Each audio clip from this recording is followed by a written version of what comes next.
free platform for all the Florida ballers, and we back at it with a guy I've been interested in doing an interview with from day one since me and Amon said, let's do this platform together, this podcast together. I told him Dionte Mullins is one of those guys that throughout the recruiting process, I enjoyed his recruitment. I enjoyed the way he played ball.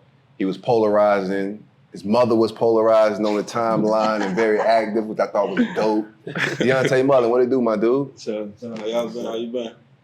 Man, I'm blessed and favored, man. Glad to have you here, man. Good health, good spirits, man. Thankful to be here. Appreciate it, man. You know what I'm saying? Reaching out to me, Marky, and the rest of the team. So glad to be here. Just on the road. We're finna kick it a little bit, man. Mm-hmm. Before we get into like your playing days, how's everything going right now? Everything going good. I have my son, but he just turned 8 months this month. New father, first one? Yeah, first one. Okay.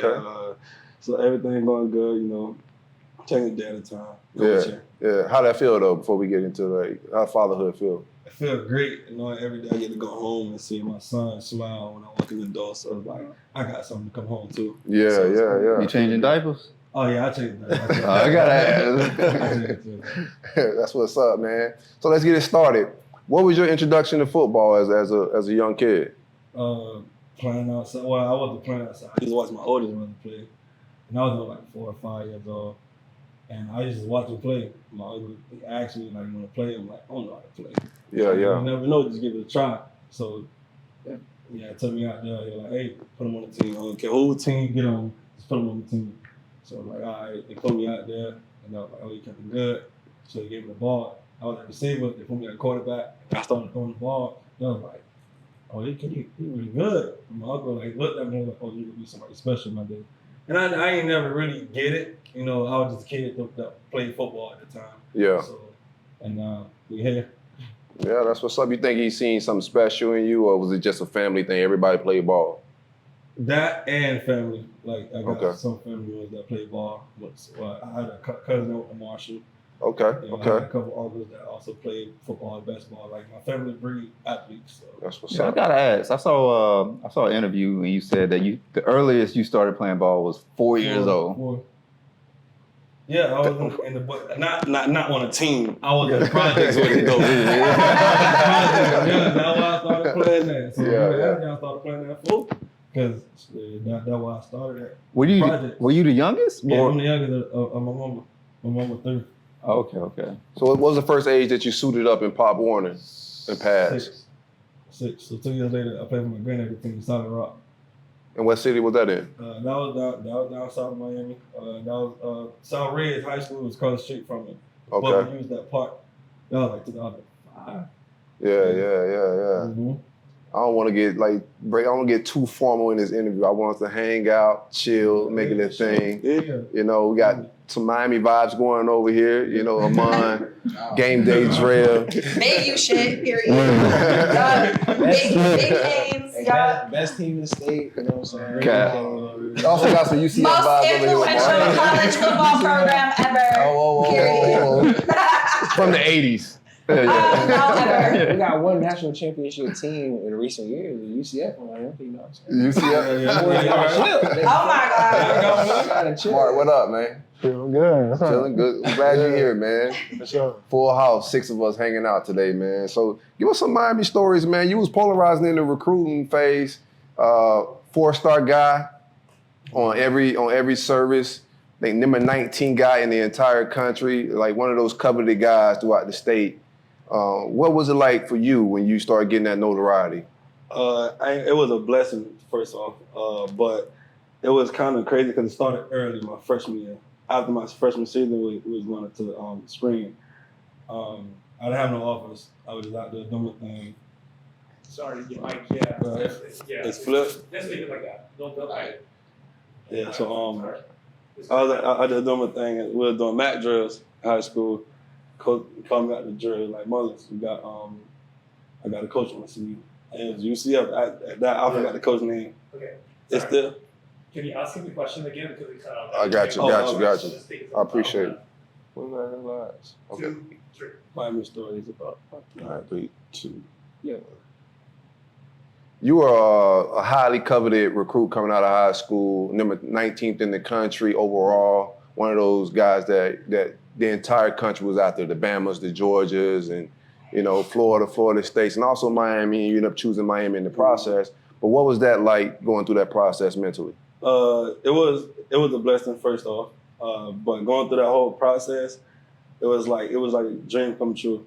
Because honestly, all I did at home was play NCAA, and that's all I ever did. So it got to a point where I played with every team on NCAA. So like you could pick Oregon, I'd pick Ohio State or just Ohio regular, and now I know what you're doing. You know what I'm saying? That's what I want to be able to play in the Division I football. But going through that process, talking to Nick Saban, Al Golden at Miami, Coach Dugan was at Louisville. Like it was a dream come true to be able to see like the attention that I bring to myself and also to the football world. Right. And also give some like for the kids back at home something to look at because I was the only one out of the project to go to college. What did you think when Al Golden came in your living room with that suit on? Man, that shirt and tie was unrighteous, man. I ain't gonna lie to you. In Homestead. Yeah. This white man is walking around in Homestead. Yeah. And if y'all really saw where Dionte stayed at in Homestead, that's crazy. If anybody knowing this show where I stayed at, bro, Dre, I know, bro. So he came down there with the Jehovah's Witness outfit? Yeah, man. Yeah. Listen, he came knocked on the door. You thought with Jehovah's Witness at first, huh? Mom. But no, you know what I'm saying? Yeah. But like when he came, the tie is what caught my mama. She was like, okay, he can't be presentable. Right.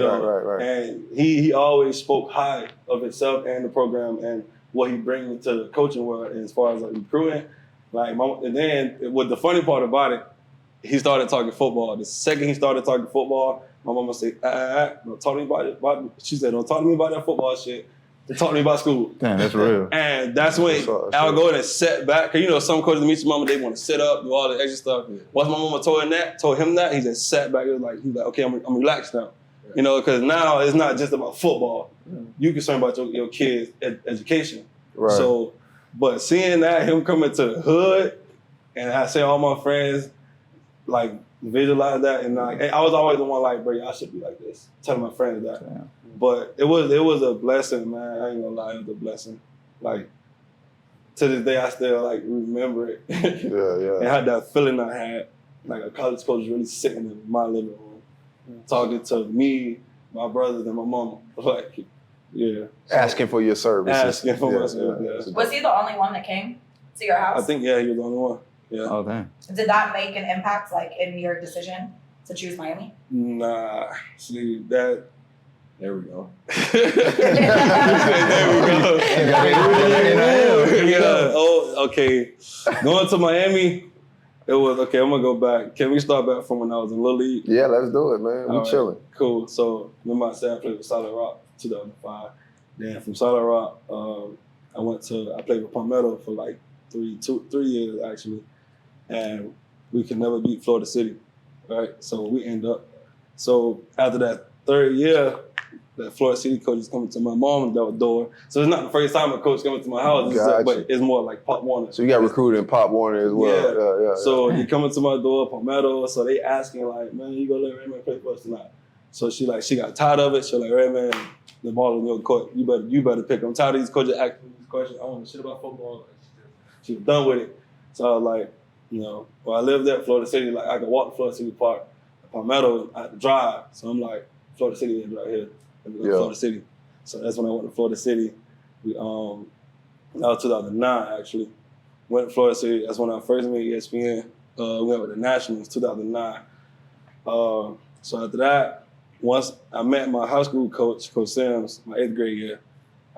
Once I met him, built a connection with him. Met, Coach Baez the next year. Shout out to Coach Baez, by the way. So once I got to the recruiting process in high school, it was more like, okay, I just can't go to Miami off the rip because you got Bama, Clemson, you got Florida State. That was Jamie Winston that was there. Right. You know what I'm saying? That was when the Dolls was back in college. So I was like, there's a lot of pressure. Jimbo was on his game too. Yeah. Jimbo was on it. Jimbo was, But then what made me go to Miami is like, my mama ain't got no money to fly out to Ohio State or Alabama or Clemson to watch me play. Like, so it's like, I'm gonna stay home. You know, so my mom played a big part in that, I ain't gonna lie. What about the city of Miami? I know it's like sometimes some pressure to stay down here, and like everybody wants you to put on for the city. Outside of your mom, was there any pressure from the city and the neighborhood to stay home? Yeah, because, you know, I got some from my friends I grew up with, and everybody, like, they surround themselves. They coming around me, you know, hey, bro, you got it, you nigga, you good. Can't nobody beat you. Like, you know what I'm saying? Like, they rooting for me. So it's not just Florida City, like, because I'm from Atlanta, that's exit 6. So I just grew up in Florida City. So it's like, where I'm from in Atlanta, the projects over there, to this day I ride by, I get chilled, because it's like, damn, it still look like this. Right. You know, my dream was to go to the league, come back and fix where I came from. And then dip out. I ain't finna fix it to stay, I'm gonna fix it to dip out. So I can give people in the environment a better living. You know, but fortunately it didn't go like that. But it still can go like that though. Yeah, for sure. Yeah. I got time. For sure. You got plenty of time, man. Did you grow up a fan of Miami? Oh, my whole life. Yeah. My whole life. I got in trouble when I was in Florida City. I had run an apartment turning back. I think it was against Richmond or Queen Cherry. I ran an apartment turning back, and I threw it to you. I never forget the old coach, Coach JT. He was like, "Hey, don't fucking do that. Don't fucking do that." I'm like, "What did I do?" Like, I'm like, "Coach, I threw it to you." That's the like, "Man, you score, get your ass in the end zone, and get on the sideline." I'm like, "Bro, I didn't." You know what I'm saying? So it's like, damn, I can't even throw up my dream school.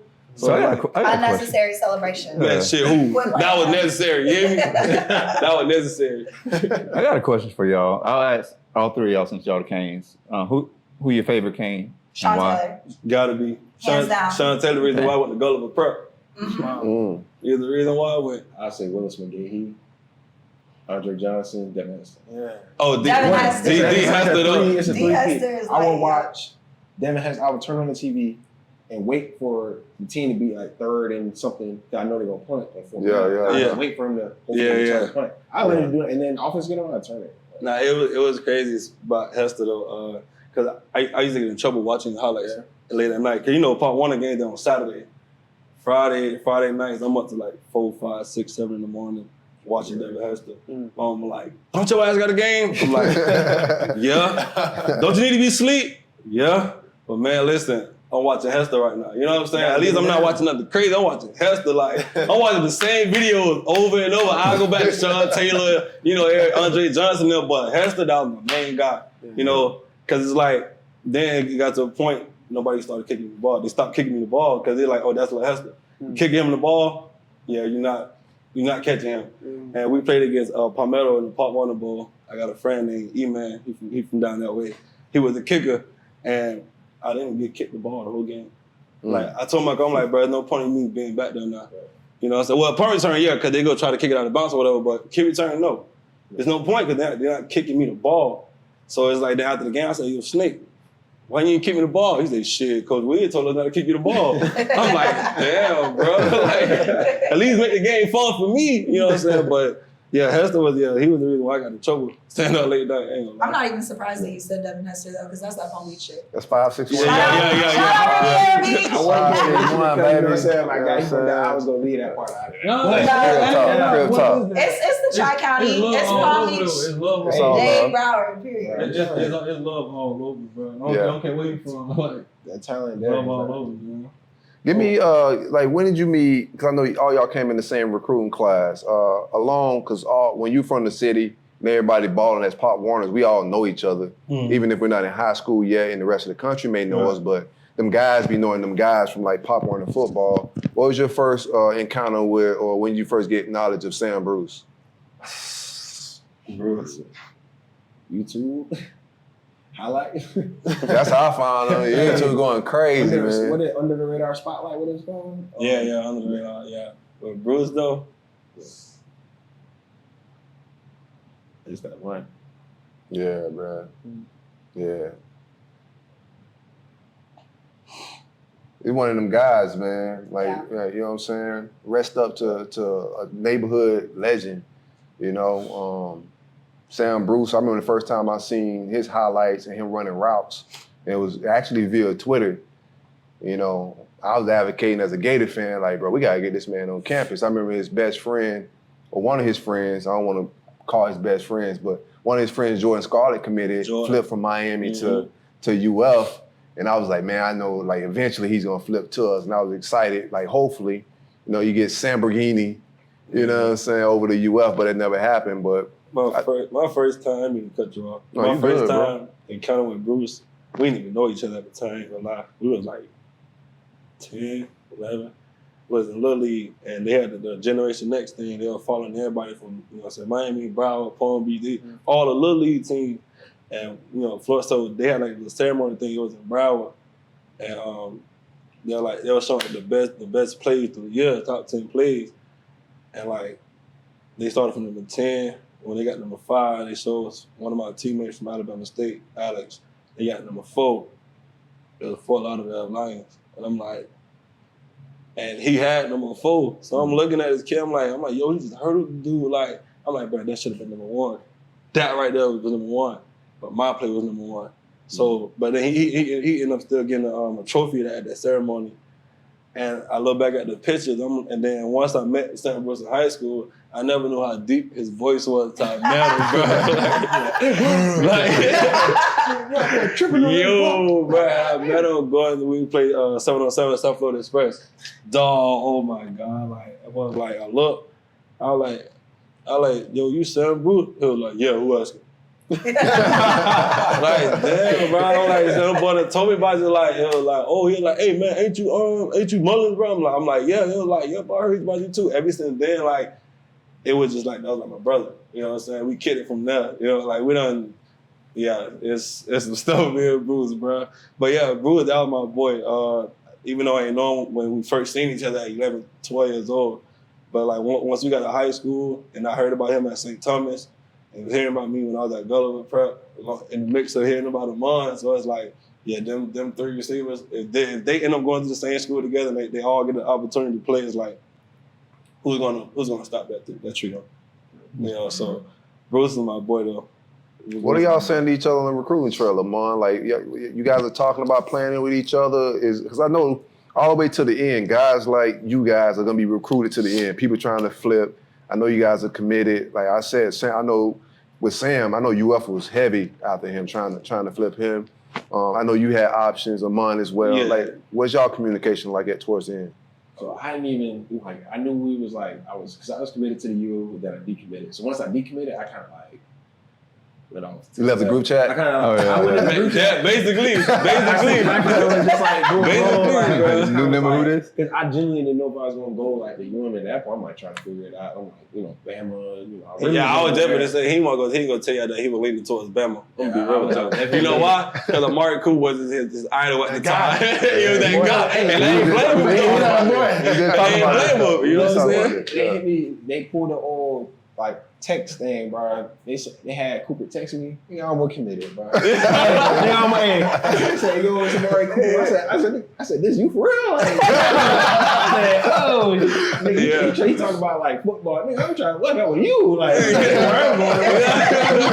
I'm like, yo, he got some stuff he can teach me and stuff. And he's just trying to like get a little game, but you know, yeah, I ain't gonna lie. That's what almost got me to go to Bama because once that's when Saban and Chris Ball did. That wasn't Saban flying the private jet to people's schools, you know what I'm saying? Like, question: Did you take any visits? Miami. That's it. You didn't take no visits. Nope. He one of them guys. Like I always say this: every year you're gonna get one of them guys from Miami, like the Duke Johnsons. Like it don't matter what's happening, you get a Miami cat that's just gonna go to Miami. Man, I don't disrespect no other schools and no other cities out there, but when you're from Miami, it's different. You know, like it's different down there besides the South Beach. Yeah, it's South Beach and nothing. But when you cross that bridge going down south, yeah, it's crazy down there. Yeah. So it's like we embrace where we from. You know what I'm saying? Mm-hmm. So then we got a D1 college right here down the street in our backyard. Oh yeah, for sure. If we put on for our city and our bone, oh yeah, for sure we gonna stay here. But because now I coach, I tell the kids, nah, if you gotta get away from home, get away from home. Because sometimes staying home is not good for you. Yeah. You know? Yeah. So I just want to put it out there for all the recruits out there from Miami, all the young cats that's out there want to go to Miami. Listen, sometimes it's not your best thing to stay home. Sometimes. So if it wasn't Miami, was there a school that was like close? Nah, it was gonna be either Ohio State, Bama, or Clemson. Wow. Yeah. I remember when Dionte did his official at Miami. We went to the Rusty Pelican, all of us. Yeah. Like, Shout out to the Rusty Pelican. Shout out to the Pelican. Every nigga been in Everybody take everybody there, bro. The views is on point. The food is decent. It's good vibes, And man. you sit right there by the It's good water. vibes. Right by the Yeah, water. you right on the back. You can It's see good everything. vibes. It really feels like you're on your own island. Like Yeah, you're at yeah. Rusty Pelican. For real. That breeze hit different at Rusty Pelican. We are taking sponsorships, you know. But I remember asking Dionte, because who was it? It was me, you said, and Kia. Right? Yeah. And we went there, and I think Kia and I really just walked in. Like, I think you and Sed were just like, nah, pull up, it's gonna be straight. Like, coaching staff not gonna care. Like, and they really didn't. Like, they really didn't care. did. Like, Took us to the hotel, right? no, to that too, because we all had went out that night. Yeah, because we had went out that night. To when Rusty we were Pelican? at Rusty Pelican. Bro, you But know I who remember watching us asking by Dionte the us. same question that you just asked. Like, is there anywhere else, like, you're on your official visit right now, but like, are you really gonna come here? Like, is this the only place? And he was like, yeah. And we literally are looking out over the whole skyline of South Beach and downtown. Downtown, it was But downtown. yeah, we're looking at downtown. And he's like, you see this? He's like, how could I leave this? Right, I was bro. like, Shit, paradise a little bit. Shit, just to set the stage for the audience, Drea, Game Day Drea. Game Day Drea, yeah. She worked at the University of Miami in a recruiting capacity, so she dealt with recruits and on the visits. What quick question, what's y'all game day? Like what kind of prep and mindset y'all going into when y'all have these recruits coming on campus? So I did, people always think that I did recruiting because I'm from South Florida, like, everybody thinks that I always did recruiting, but it was really just like growing up in South Florida, having friends in South Florida. Like, I have homeboys that have little brothers, that have little cousins, that have whatever. So it was like, I actually worked in media relations when I was at University of Miami football. And we did like all making sure that the media credentials were good, making sure that people that had like individual suites that were like bigger. I mean, we had like MFG. I remember my last year we had like J-Lo and A-Rod pull up, like, and so like those specific people, they're not technically like media, but like we still handled them. But we prepped the guys for interviews. Like if there was something negative that happened and, you know, we knew that there were going to be questions about that, like we would make sure that all of them were straight.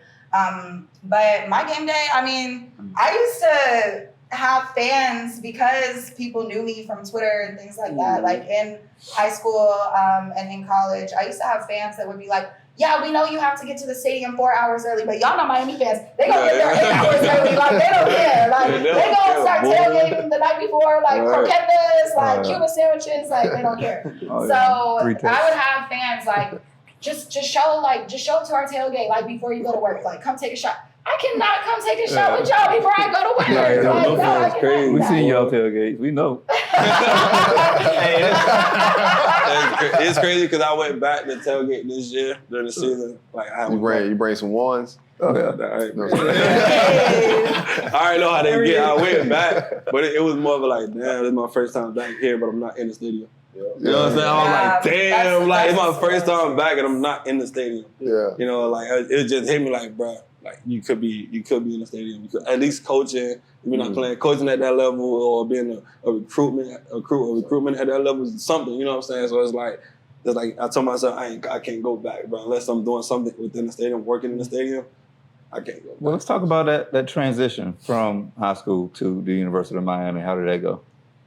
It was rough. All right, I'm gonna go back to signing day. There you go. You've been waiting on this. All right, I'm gonna tell you how this day went to signing day. Pull up to the school, right? And that's when I always have my hair tied up like at the top, like a palm tree. And I had the one always sitting in the back, had glasses on. They did the media stuff and all that stuff. So, everybody happy and everything. I'm happy, but I already got the news before I signed. So they were telling me, so I got to play happy in front of the media, my mama, everybody, you know what I'm saying, my classmates, my teammates, like, so once I signed on TV, they put me in the coaches in the locker room. And when they put me in the locker room, they was like, listen, you don't have to sign it, but we all think it's best for you to sign this. So I'm like, man, what I'm signing? That was like, just in case you don't get into Miami, you go the JUCO route. I'm like, what? So y'all telling me like I can't get into Miami? Because that goes back to me not like taking school serious. My GPA was been messed up since freshman year. Like it just kept slapping me on the wrist like, oh, get your grades right. And came my junior year, we going to the playoffs. Coach tell me I can't play in the playoffs. So I'm like, damn, can I at least go support my brothers? They're like, yeah, for sure. Catch the bus to the playoff game. I get the coach from West Virginia, I forgot his name, the red dude. Juwan Sidham. Juwan, yeah. Shout out to the Muck, man. That's my guy. Man, listen, he pulled up. Ultimately, he kept it blood raw. He walked up to me. He said, man, when you get your shit together? I'm like, I wasn't looking like, well, how you know? Like, how you know this? You know what I'm saying? He was like, man, we waiting on you. Like, we ain't gonna snap through a scholarship, but get your shit together, man. Like, we want you at West Virginia bad. I'm like, yes, coach. And I walked off. So I'm like, damn, this shit really happening. So fast forward to going into my senior year, I was about to change from receiver to quarterback. A lot of people don't know that neither. So I'm getting reps at quarterback. I'm QB1 too. So then right after the spring, Coach came to me. He was like, "Oh, my principal, counselor, teachers, some of my teachers, my coaches and stuff. That was like, we tried everything, calculated everything each way. Like you tried it, but your senior year gone. And I'm like, Coach, you for real?" So like, and I see the looks on their faces. And I'm like, damn, this is like, no way this is real right now. So I'm like, all right, Coach, I understand. You know what I'm saying? So I left the locker room and like, yeah. That's crazy. I went home, cried. I swear to God. Yeah, no, that's natural, bro. You love the game. Bad, bro. So I'm like, my mama come in the room. She come in the room and she was like, oh, you know it's your fault, right? Man, I want to cuss out so bad because I know it's my fault, you feel me? Like, I know I'm not doing my homework. It's not that I don't know how to do it because I go to school. I ain't never been to school. I'm in class. I don't skip class. It's just I wasn't doing the work. I wasn't taking the serious. I asked my coach, I'm like, Coach, why I need school? Why I need school? And I'm going to the league. I thought I was going to the league, you feel me? So it's like, at that moment, it's like, damn. So the whole time, I'm like, okay, I still got a chance. Like, I was still committed. You may snatch it, Bam may snatch it. Like, nobody really snatched me on the offers. It just, I started getting more calls about D2, D3. JUCO was like, the JUCO that Bruce went to, they calling me like, yeah, like they calling me like, oh yeah, man, we really want you. And I'm just like, bro, no fucking way y'all calling me. No fucking way, bro. Like, I mean, HBCU is one of the better JUCOs though. Like, oh yeah, no, we played against sure. I played JUCO ball, so like, I'm gonna tell you, bro, it's discouraging. It's like going to prison, damn near. Like for real. I remember Sam calling me when he went to MGCCC because I was kind of helping him after like everything had happened at Miami, trying to figure out with his academics like where he could go, and sending. I mean, if you hadn't seen Sam Bruce's highlight reel, then like I don't even know what to tell you, but I was still sending it places, and I had a homeboy that was from Mississippi that was at MGCCC, and that's kind of how we got the alley to get Sam in there. Yeah, but it was bad. Like, now I was sent home. Like, so my routine my senior year was go to school, go to tutorial, because they had tutorial after school. So you go to tutorial, my mama like, she was like, I don't even want you watching the practice and come straight home after tutorial. So I'm like, okay, go to tutorial, get home. I gotta catch the bus from Gulliver, from Pinecrest all the way back to Homestead. So I'm getting home sometime. Well, okay, after practice, football practice, I get home around like 10 o'clock at night. But since I ain't practicing, I'm getting home like with like 6 o'clock, you know what I'm saying? But I still got time to go out, work out. So my everyday life of my senior year was school, tutorial, go home, get your cleats, work out. Every day, Monday through Monday, like, I didn't get no days off. Even the Under-Armour All-American, I thought they was going to snatch that invite from me, but they didn't. And, like, even to this day, I go back on YouTube and I found a video where they was, like, filming it, and it was like, oh, they thought I was going to be trash, bro. Like, they really said this out their mouth. Like, we just thought he was going to be rusty, all this and that. But it's like, they didn't know, but I was working every day my senior year, every day. Because I'm like, I got a different purpose now. Right. You know I think that really motivated you though, like knowing you when you were in high school, like, and what that process was like. I remember you getting more serious about that. Yeah. Matter of fact, Dre was around through all that. I ain't gonna lie. Like, Dre was around through all that. Like, she'll call me, you good? You need anything? Like, you need help with your classes? Like, she didn't have to do that. I ain't gonna lie, bro. Like, Dre. You would miss the bus sometimes. I would be driving this boy all the way down to Homestead. I swear to God, like, after practice, like, and I call her. Sometimes I ain't even want to call her, bro. But it's like, how else I'm gonna get home? And then to get on the bus, you had to pay.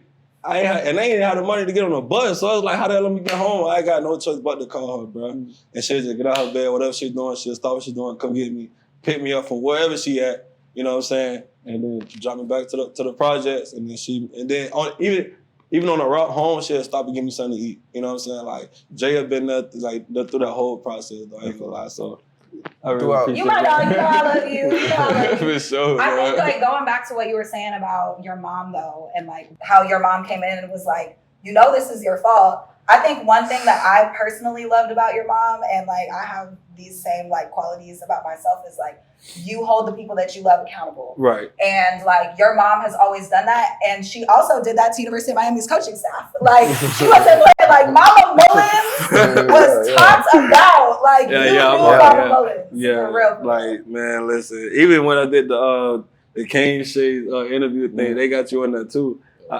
They call me like around like 10 o'clock at night. I'm like, bro, y'all wait this late to call me? Y'all can call me earlier. But I'm like, whatever. So they're like, oh man, it's Kane Shades Radio, blah, blah, blah. I'm like, what's good? What's up?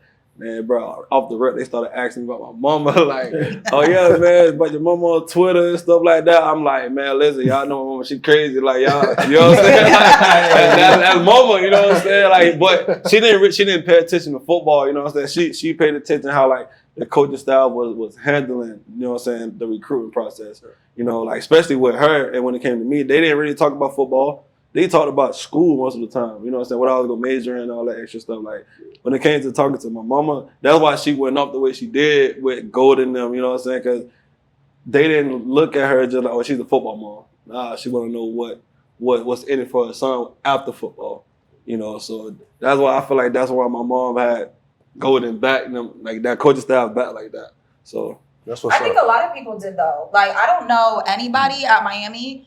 When Coach Golden left, that was my freshman year. Yeah. So I remember, like, after that loss to Clemson, coming back onto campus and, like, people literally screaming out of their dorm rooms, like, just students, like, not athletes, not people that were involved in, like, football or athletics or the culture or anything.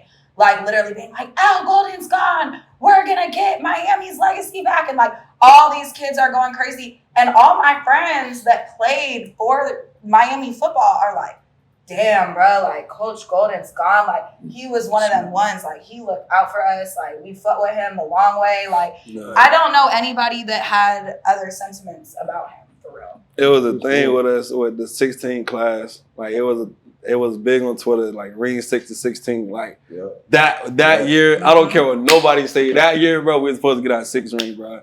Because, bro, like, if you look back at the recruits that came in that class, you had Amon Richards, Sam Bruce, Joseph Jackson, Michael Pickney, Shaq Quarterman, Zach McLeod, me, myself, Dionte Mullins, like, who else can, Bethel, like, bro, like, that class was loaded. Jack Allison was the quarterback. Like, bro, we was loaded, bro. Like, y'all even ball in the All-Star game that year, you and Jack. Yeah, me and Jack. Yeah. Shout out to Jack on that touchdown, bro. Why you wouldn't come to that game, bro? Oh, yeah, bro. But you balled out, though. I was an underground recruit. How? Underground Tuscaloosa. I wasn't.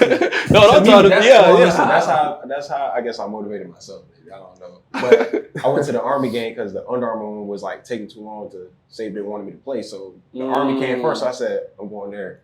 It was Wayland, Texas. I really didn't know, but I went. I found that out quick. But they sent that invite. I was like, Texas. But nah, I ain't going to Texas. Like, cause I ain't gonna lie. At that time, I was scared of flights, bro. I wasn't with no flights, bro. I'll go here to Orlando straight up. And even then, like, I remember you calling me the night before your flight? And he was like, Jay, I have a flight tomorrow, bro. I've never flown before, bro. And I was like, Dionte, it's literally Orlando. Like, it's... Right, it was Orlando, but I didn't care, bro. Like, I don't care, bro. I don't want my feet off the ground. Like, I don't want my feet off the ground unless I'm jumping up to catch the ball in the end zone. And I was like, oh my God, like... Yeah, boy, I didn't really like it, but then they told me I got to fly to Orlando. I'm like, bro, I could have drove. Right. I took the flight, and I was the only one that flew from Miami to the All-American game. I'm thinking like it was gonna be Cedric Wright, Joseph Jackson. Like I'm the only one from Miami, bro. What the? You know what I'm saying? But I went out there. You know, so we did what we did. That's when I met Jack, and Jack was my roommate too. That's the crazy part. Let me ask you this question, man. So the firing Al Golden, Mark Richt come into town. What was that transition like from Al Golden to Mark Richt? When Golden got fired, I looked at my mom. I'm like, I ain't gonna lie, I ain't gonna be here. I don't think I'm gonna be here because once Rick came in, he went to fire, and like some coaches I had like real relationships with, like who I looked at as a mentor. You know, which coaches are that? Yeah, Coach Ice was there, and I never played up under Coach Ice, but Coach Ice, boy, another one of the ones. Yeah, he one of the ones. Like you ain't had to play up under him, but just to go to UM and Coach Ice is on that coaching staff, bro. Oh yeah, you know what I'm saying? He one of the ones. You got Coach Ice, you got the coach that's there now, Kevin Bigg, Coach KB was there at the time. And that Coach KB was my receiving coach at South Florida Express. So, and then Coach Baez was there during that time too. And I'm like, man, so he went to firing, you know what I'm saying, KB and all them, Ice. I said, Mom, if he fired Coach Baez, bro, I'm definitely gone. Because Coach Baez, it was the one, he's the one that kept up with all my grades. With everything. Like he the reason why I got into Miami. So that whole summer when he enrolled in college, Malik Young was in that class too. Like once everybody enrolled in college and I'm seeing this, I'm on Twitter, Instagram, I'm watching the boys work out. I'm like, damn, they already there. I'm the only one not there. I was the last recruit in 2016 to get into college. I think I got there 2 weeks before the first game. You got there late. Like 2 weeks. Camp. We was in camp. Yeah. They was in camp. What's your mindset throughout that time? You all your dogs there. You stressing it, worried about getting to that JUCO prison? Nah, because once I got there, my mindset was on Miami like the whole time, even through that process. That summer before I got there, I was taking online classes that summer. I took like 11 to 12 online classes. Coach Baez, he was the one calling me like, Red, take this class. Like, but he looked at me before, he was like, Red, you got to take such and such classes. Can you do it? I said, Coach, Miami is the only way I'm getting up out of here. I saw in that same interview you had mentioned, it was a quote where you said, your whole life you felt abandoned, and those feelings kind of deepened when you saw people's true intentions. Yeah. Can you speak to that? Like somebody out the football? Yeah, when everything started going south on you. Right. Everything started going south like once I got kicked out of Miami. And I started like, I'm like, dang, don't nobody call me no more. You know what I'm saying? Like, don't nobody want to link up with me no more. So like, I started reaching out to people not answering. Remember how we used to be at the club all the time? And like, we ain't even have to pay to get in the club. Like, we just, oh yeah, but that's the boys from the youth. They good. Like, Dre know, he know, like, that's how it was. And one time I hit up one of my buddies that worked at the club. That boy said, oh yeah, it's 50 at the door. 50 what at the door? I keep my 50 in my pocket to stay home. Like, why is 50 now at the door? Because I'm not playing ball no more. You know what I'm saying? But once the light was on me, everything good. You know what I'm saying? Like, nah, and I can't respect people like that. You know, I don't care if you're family or not. You know, I can't respect you because if I'm doing bad and you always around when I'm doing good, you want something out of me. Yeah. You know, and I can hang around the man all day. I don't want nothing out of him. You know what I'm saying? I tell him each and every day, every chance I get to talk to a man, I tell him I'm proud of him. I love him, bro. Keep doing what you're doing. I could be there. I could be homeless down there in Homestead. He don't know. You know what I'm saying? But I just see him doing good. Like, bro, keep doing your dollar. You know what I'm saying? Like, I don't want nothing from nobody. You know what I'm saying? But love, loyalty, you know what I'm saying? Respect me, and I respect you. But going through that, it was like, damn, like, it's like my whole world was crashing. Like, I couldn't call nobody. It's like, I went into a deep depression where, like, I thought about killing myself and everything. Like, it was bad. Like, it was horrible. I had a battle on social media. I was saying it on social media. Like, it was horrible. I used to cry, like, at night, morning. I used to just cry sometimes just because, like, why my life going the way it's going? You know. That's perfectly fine too, though. Like, I want to say that it's normal and fine, dog. I wouldn't be a serial crier, like crying for no reason in the middle of the mall or nothing. No, like nah. It's like I always it's, cry by myself. Like if somebody ever tell you they see me cry in public, they lying. Right. Or you know what I'm saying? Well, I got a phone call about somebody who died in my family. But other than that, I'm not finna cry about what I'm going through in public. I'm gonna go home and do that. I do that by myself because I'm gonna get myself together. Because can't nobody get me together. Not saying I'm not respectful, I'm not coachable, I'm not, you know what I'm saying? Because I can learn from anybody. Right. You know, just as long as you're doing better than me, because I can learn from no dummy. Right. You know. So where do you feel like, you know, at UN, like what time? Because I was locked in. Like, you know what I'm saying? Yeah, you were locked in. What time you felt like where it started to go south? Where you felt it? Where you knew like this might get a little rocky? Freshman year. Yeah. Freshman year. Only reason why I was so happy, bro, because I seen him doing this thing as a freshman. Like, and I'm gonna tell you, like, I be like, I'm gonna hear like, bro, you good? Just wait your turn. I'll be like, bro, don't worry about me, bro. You the one balling, bro. Like, you breaking records. You freshman All-American, like, bro. You doing stuff that I dreamed of doing, and knowing you my brother, you know what I'm saying? Like, you my brother, so it's like, oh, bro, I'm proud of you. So you doing it, I feel like I'm doing it. You know what I'm saying? But I'm not like going hard in practice though, because I'm going hard in practice. I'm gonna tell you, like, I'm going hard in practice against Malik Young, Michael Jackson. Like, we going at it. You know what I'm saying? Freshman, I think Jamar Carter's our safety. You know what I'm saying? We got Sheldrick, Redwide, Jaquan Johnson. Like our DB was legit. You know what I'm saying? That's when the turnover chain was going crazy. Right. Some DBs was getting a lot of picks and balling a little bit. So that I think we played Duke at Duke. That when Stacy went down. No, that was Virginia Tech. Yeah. Stacy went down. When Stacy went down, Malcolm and Amon were like the only one that was like, I ain't gonna say the only one, but they were the main ones in my ear, like, stay focused, because your time gonna come, you know what I'm saying? Mm-hmm. So once Stacy went down, I'm like, okay, boom. Malcolm Lewis bumped me. He was like, hey, put your helmet on. We might need you. I'm like, okay. So we that's when we went on defense. We get on offense, we get stopped. Go on defense, we stop them. Then we get on offense. Stacey Coley checking back in the game. I'm like, this man just hurt his knee like 2 drives ago. You know what I'm saying? Like, that's a serious injury. But it wasn't too serious to the point where he got to set out the whole game. But it's like, you got other receivers, you know what I'm saying? So you just throw him in the game like that. But even before then, we played FAMU, your first touchdown. Like, it was halftime. It was like 35-0 or something like 40. It was a blowout. Like, and we came at halftime. Brad Kaya still in the game. Stacey Coley still in the game. I'm like, this is time you're supposed to put your freshmen in to see if they can handle all this. You know what I'm saying? Like, the atmosphere. You know what I'm saying? But it's like. And so after that Virginia Tech game, I called Coach Dugan before we went out. I'm like, Coach, I think it's best for me to redshirt because I don't see myself getting a lot of playing time. So I think it's best for me to save a year. He was like, he fed me bullshit. He was like, man, Mullins, it's a long season. Injuries happen. So I'm like, all right, Coach. I knew it was bullshit, but I'm like, all right, Coach, you got it. I'm not going to argue with you. So that's when the season go on, sophomore year come. That when Jeff Thomas, Mike Hardy, and they come in, and we go through camp, Matt drills and all that, and the depth chart come out. And I see him second behind Mike Harley. Oh, I had a question. Boy, listen, I called Coach Baez quick. Hey, bro, what's up with this depth chart? Why am I second string? Like, because ain't no way these boys better than me, not to disrespect Mike Harley and Jeff Thomas, because them boys, they some dogs. But better than me, I don't think so. They quicker, faster. It's different aspects of the game when you play receiver. You know what I'm saying? So it's like, and I'm asking Dugan, like, here, like, oh, you don't know what Jeff had to do with the start, this and that. So I'm like, bro, so you telling me I got to, like, then I get in trouble to start? Because, you know what I'm saying? I ain't, you know, bro, you feel me? Then I got to get in trouble to start? You know what I'm saying? But it's like, whatever, cool. So and when we played Virginia Tech here, that night game, as when I didn't play the first quarter, he put me in first down, second down, take me out. And that's when it was like 3rd and like 9, I think. And how tall is Virginia Tech showed this DB, Amon?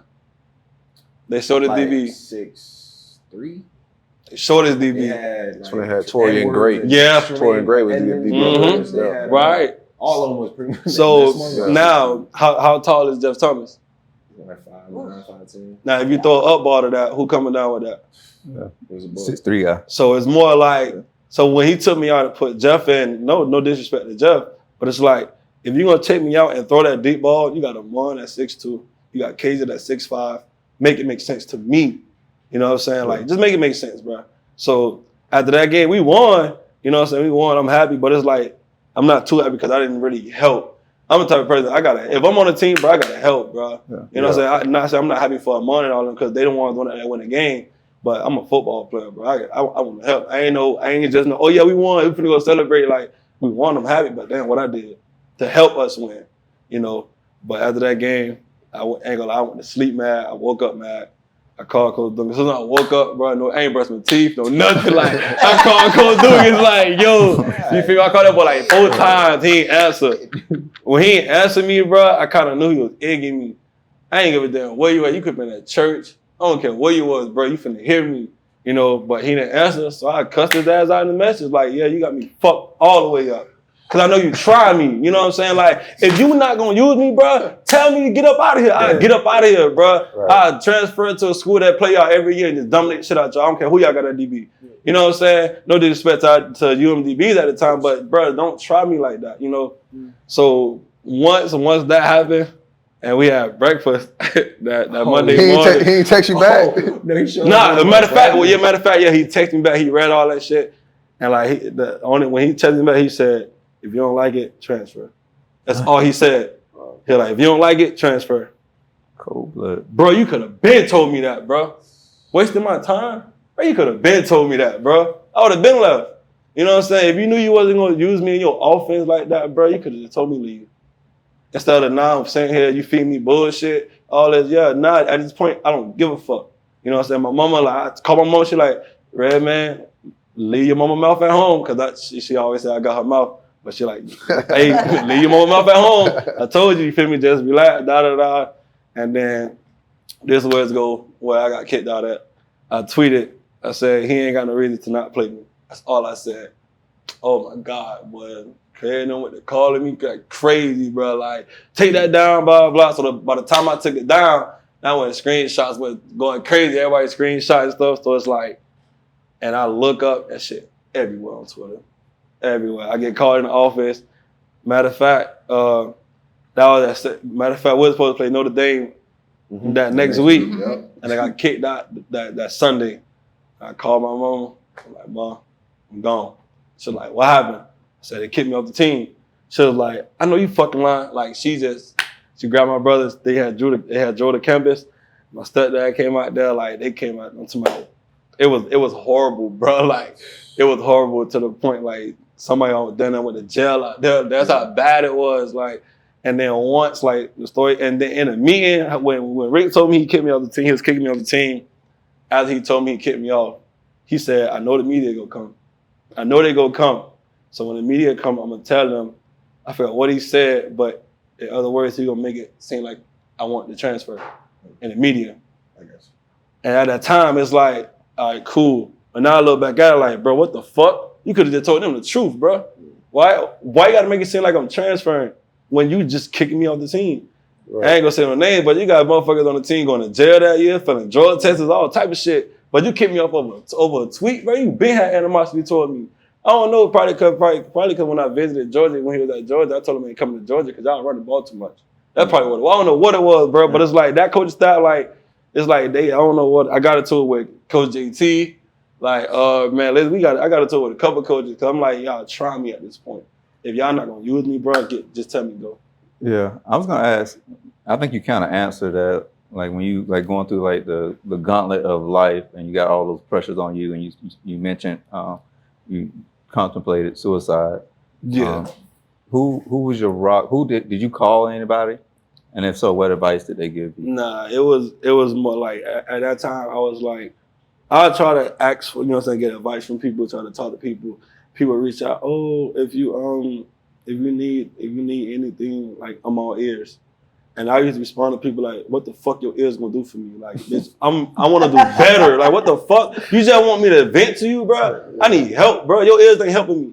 You know what I'm saying? So it's like, I done reached out to Dre sometimes. Dre done kept me cool. Her mama done kept me cool. Like, you know what I'm saying? Like, I think I done reached out to her mom before.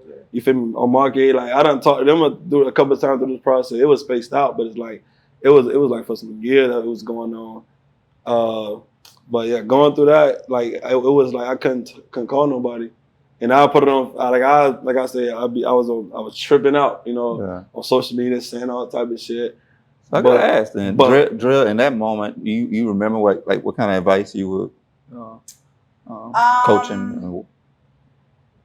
Honestly, I think like it was a lot of just talk about what the coaching staff was doing and how we could fix it. Mm-hmm. Like it wasn't like a lot of, no, Dionte, it's gonna get better. Mm-hmm. Like, cause I don't like when people tell me that. Like when I'm going through shit, I don't want to hear it's gonna be sunshine and rainbows. Shit. Like I don't want that. Yeah. So it was all like, and not just with Dionte, but like with any of my dogs that would call me like, okay, how can we solve this problem? Mm-hmm. Like, what do we need to put in place and how can we get the little kegs turning so that we're making that shit happen? And I think that kind of helped you, and you can like, correct me if I'm wrong, but I think that trying to find solutions helped Dionte get out of like the emotional state that he was in and be like, okay, you're right. Let's find a way to get my grades up. Let's find another school I could transfer to. Let's go talk to coaches. Like I have talked to so many coaches for my homeboys that, problems have arose and whatever.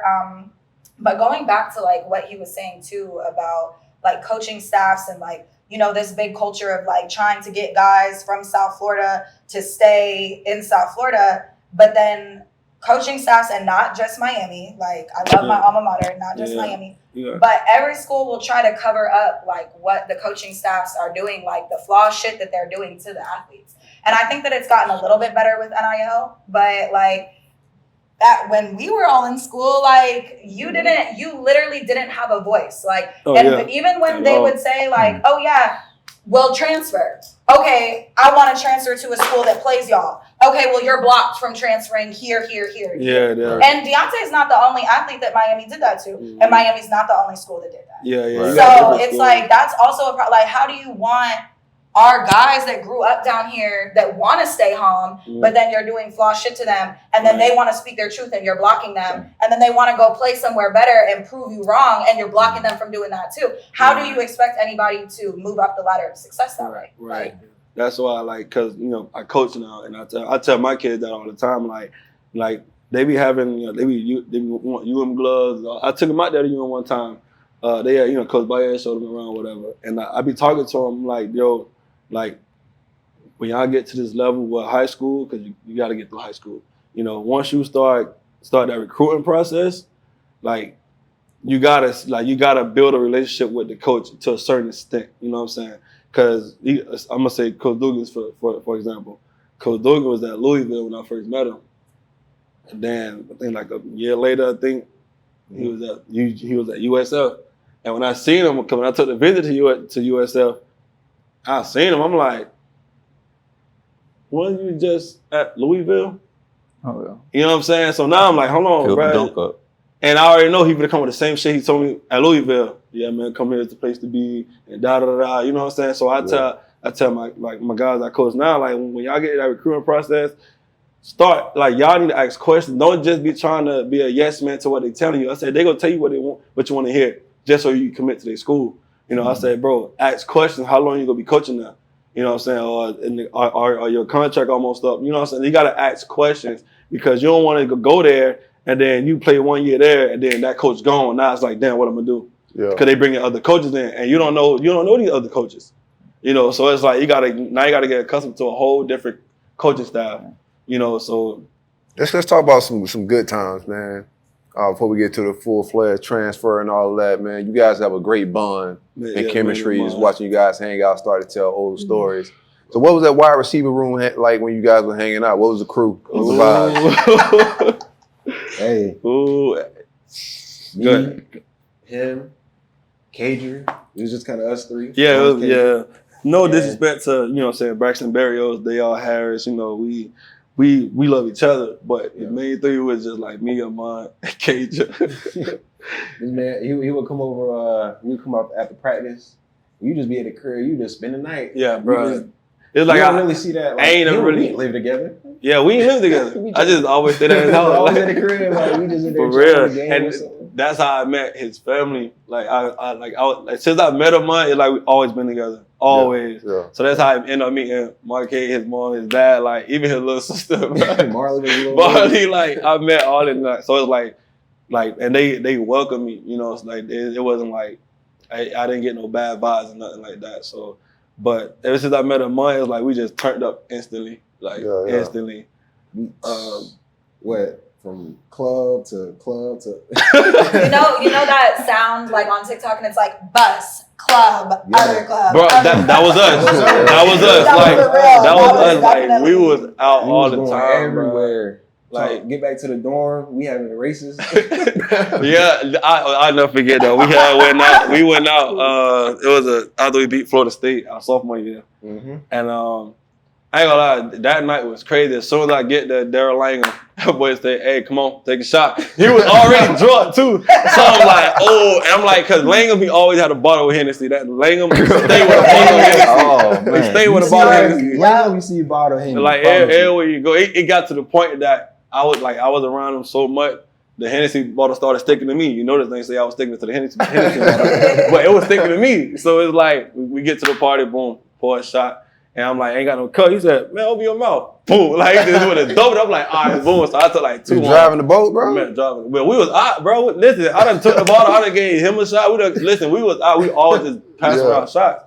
Yeah. So later on through the night, that's when he acted up. He created a meme with a girl that night. Oh. Like, he was like, he was in the face. Yeah. Hey, boy, he said. Them boys was watching me. Yeah, cause like you spitting game right there. I look at the boys. They looking at me through the window. Got the camera right there. Like, wait, look, bro. That night was so funny, bro. Then, matter of fact, still that night before I think that was after that happened. That's when they played Finito by TV Key, and then they would play beer pong in the dining room. Bro, hey, and I was slapping. Like every time the beat dropped, I was slapping the table. So now I was drunk, you know what I'm saying? We were mixed dark with white, like we just drunk. So, and then like in the middle of the song, like people like, oh, wait, hold it. So I'm like, what's going on? But I'm still hitting the table. Blood slinging everywhere. Man. I done cut my hand open, I done cut my hand open. I'm like, yo, what the? So then that's how I met the girl, Tamara. All right, that was before you met Bellini. Met Tamara, look, my fault, fam. My fault, fam. It's the podcast. Let me go. Don't worry about it, bro. Yeah, nah. We gonna keep that just for a month. So Tamara, she the one she was like, oh, let me see your hands. She got like paper towels and stuff. Like she the one. She doctored me that night. But the party's still going on. She took me out to the backwater pool that laid me down in the chest. So now I'm in the chair like this, looking up. Sky just spinning. And I'll never forget, it was her on my left side. It was another white girl on my right side. So the black girl like, oh, I got you tomorrow. So like, I got you. You can make sure you're good. Make sure you get back to your dorm. So our white girl was like, nah, I got class with him. I'm gonna make sure you're straight. So she looked up at her like, looked down at me. Who you going home with? I went to looking. I'm going home with Tamara. Fuck that. I don't even know you. You know what I'm saying? Like, so I went home with Tamara that night, and then we had breakfast that next morning, bro. Like, so I went to breakfast, hand cut open. But I'm hiding from the coaches and stuff because they could be like, what happened? You feel me? But yeah, and then after that, after the party ended, they like, okay, we gotta go. I think Herney was driving that night. Chris Herney, he was driving that night. So they trying to get me in the car along with the track girls. What's the name, bro? City Girls? Naya or something like that. But they try to get me in the car, like, we gotta go. So my whole time, Niara and them. So they trying to get me in the car the whole time. I came with Amon. So I don't see Amon. So I'm yelling. I'm like, bro, where Amon at? I'm not leaving till Amon get in the car with me like the whole time. So by the time I'm yelling, where Amon for like 20 minutes. This man come out the back with a girl. I say, you straight? He was like, yeah, bro. Are you good? You know what I'm saying? I know you good because I need you to go home, do whatever. Yeah. Me, we drive back to the dorms. He don't even know this. But we get back to the dorms. Chris Herndon blasts music in the parking lot. I got on top of the car with the bottle. I was just dancing. Like the video, they got the video showing, bro. Like we had so much fun, bro. Yeah. Then Halloween night, we had went out. It was me, him, and Romeo. how Romeo ended up missing that night, we don't know. But bruh, we don't know, bruh. So we get back to the dorms. So it's me and Amon in the elevator. So I'm like, I gotta pee, bro. He said, you too, bro. I gotta pee so bad. So we like, all right, cool. So it was when we get off the elevator, it was a garbage can right there, and a garbage can right there. So I ain't making it to the dorm room, bro. Man, I went to the one on the far left. He went to the one on the far right. So we pissed into the garbage can. I don't think people understand though, like how tedious our check-in process was. No, bro, like they was, bro. In the dorms, like in their defense, bro. Because to make it to the dorms, like you have to go in. If you forget your cane card, which y'all were drunk, so y'all probably forgot your cane card. You have to walk all the way around. Then you have the RA. If you don't have your cane card, they have to like verify. It's like you're standing out there. Unless you cool with the RA, bro. Unless you cool with the RA, so good. I got a game I want to play. We'll call it Flow Pick. So if Hard Rock, DraftKings, or what's the other one? What's the gambling site? It's better. Prize Pick. So if y'all want this segment, y'all can take it. We'll call it. Mom came in with the white girl forces earlier. So you gotta pick. I have the video. It's gonna get clipped, bro. It's gonna get clipped now. I can't escape it. But she got the original clip though. So you gotta pick one. First off, do your generation have an on-site shoe? Like our generation was the forces and the soldieries. Do y'all have like a staple shoe where like if you wearing them, it's on site? Probably dunks. Oh, dunks. Dunks. I guess so. Y'all the what? Forces? Forces and soldieries. You got people down there with J's though. Yeah, I feel like people have gotten so into designer though. Yeah. Everybody don't fell off. At first, you're right. It was forces, the white forces, black forces, but black forces. Black forces is crazy. Yeah. Are you going to rob a bank? Listen here. Black forces. Listen, I done got plenty numbers of black forces. Listen, but I was always a good guy in black forces though. You feel me? You insane. You had to change it up. I used to roast them every single day. You had to change it up. You feel me? I'm a good guy. I was a good guy in black forces. I was trying to see what kind of killer you is. You got the right one. Okay, so you picking the black forces. So all right. Young boy Yak. That's not even a question. I don't know. I saw his timeline. He had some other stuff on us, so that's why I ain't gonna lie. I don't really get into that stuff right now. I don't even listen to it. I listen to it, but it's like I'm not gonna get in my car and play that. Like, nah. I ain't gonna lie. People probably bash me for it, but I listen to Thug, Lil Dirt, and Gunna and Lil Baby all day. Sure. I ain't listening to because at the end of the day, because I'm like, my mind be on positive stuff. They write about killing and popping pranks, all that. I ain't got time for all that. Well, Lil Baby or Gunna? I can't. I listen to both of them. I ain't gonna never be like, oh, I pick him over. Nah. I listen to both of them. I think like Thug was like a good like choice to bring up because I feel like in South Florida, like all of us listen to Thug a lot, especially if you listen to fast music. Like that's just a thing. Like, but Young Thug, fast music is just a South Florida thing. The reason I listen to Thug because like, okay, Thug. At first I stopped because they were like, oh, Thug gay and all that stuff. Like, I ain't gonna listen to this man. But I'm like, no, it ain't got nothing to do with me. You know what I'm saying? He make good music. That's how I feel about Gunna snitching. Ain't got none of my business. Right, yeah. Hey, listen. Ain't got nothing. When I leave here, I'm bumping Gunna. You know what I'm saying? I was bumping Gunna on the way here. It's to the point, bro. Slaps is too fire to worry about. I'll be on music. You got the app Music, bro. I'll be on music, bro. I type in Gunna unreleased. I be listening to his unreleased music. Like, because at the end of the day, he don't really be talking about like what Young Boy and what we talking about. Like, he got a wave. Yeah, he got a wave. And then with Young Thug, like, yeah, he make good music. But what made me like really fuck with Young Thug like that? Because when I seen the interview, he was like, I'm teaching. You know what I'm saying? He taught Gunna and them like, Lil Baby, like, you would never catch a Young Thug from Miami. Miami is a bucket full of crabs. You know what I'm saying? So it's like with seeing Young Thug, how he got Lil Baby on the scene, Gunna and them on the scene. It's like, and I look back at Young Thug old videos, you see a young Gunna and young Lil Baby in the back. I'm like, damn, so they've been around this whole time, but they wasn't rapping. They was just sitting back waiting their turn. So now it's like, now he brought them up, he taught them the game, and now they teaching they youngest the game. So it's like, that's what made me connect with Thug. I don't even know him, but it's like by him doing that, that's something I would do. You know what I'm saying? Like, cause ain't nobody going back to the hood like trying to pay somebody to get off the block. I would pay you to get off the block. Right. You know what I'm saying? Like, I'm paying you to leave the block alone. You can make music, millions in the studio, bro. Do something positive. Pit bulls or French bullies? Give me a pit. I ain't gonna lie. What? I'll take a pit. Frenchies have so many health problems. Yeah, they have why do I need a $7,000 surgery for my dog's nostrils? Like, their eyes be like this sometimes. But and I be hating it, bro. Like, give me a pit. I'll take a pit all day, bro. I think all of it. Well, you didn't have a dog in college. I feel like a lot of us though had dogs in college. I had a pit bull in college. I ain't gonna lie. I feel like a lot of people had dogs. That's how George got his wife. What happened? That gotta. Yeah, y'all brought the wrong person on the motherfucking podcast. That boy said, I'm gonna hush it though. You know, hey, you is the dog. Who the dog? Huh? Who the dog? Huh? Who the dog? Me. Yeah, all right. But- All right.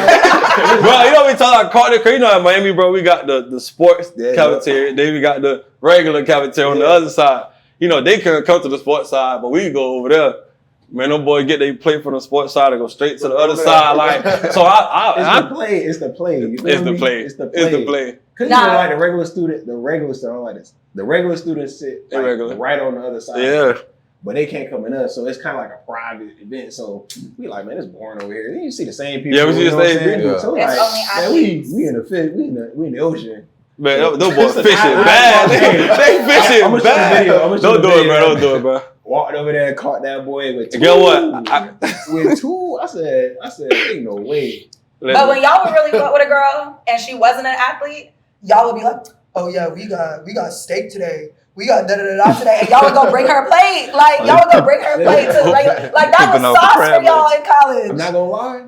They definitely would. So some people did get the steak from our side because they didn't give them steak on the student side. So you wanted some real, you know what I'm saying? Food. Pull like this. If you seen a girl eating steak, somebody on the team brought it to her. Somebody on the team brought it to her. She been chose. Yeah. She been chosen. I got one last one.